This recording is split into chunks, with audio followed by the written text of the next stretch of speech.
yung checking ng star pads. Quality po siya.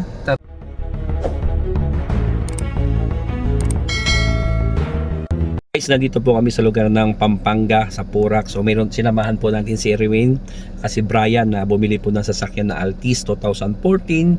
So lahat naman po chinik na po natin yung makina, transmission, kung may tulo o kung yung may bangga ba tong sasakyan nito. Madaling sabi ng overall, chinik na po natin tong sasakyan na ito. So pinasa na po natin ang unit.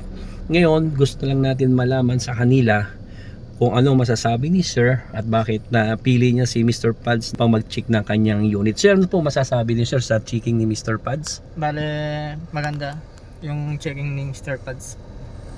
Quality po siya. Tapos overall, talagang tinitignan talaga yung problema para maging ayos yung sasakyan na kukunin namin. Ano po masabi niyo Sir bilang isa po naging driver nakasama ni Sir? Ano po masabi sa pag-check mo ni Mr. Pads? Ang sabi ko naman kay Mr.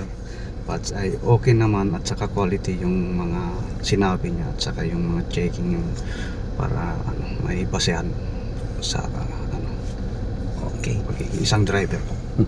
So guys, kung gusto niyo po magpa-check po, nandiyan po ating telephone number, Mr. Pads Mechanic. Salamat, God bless you.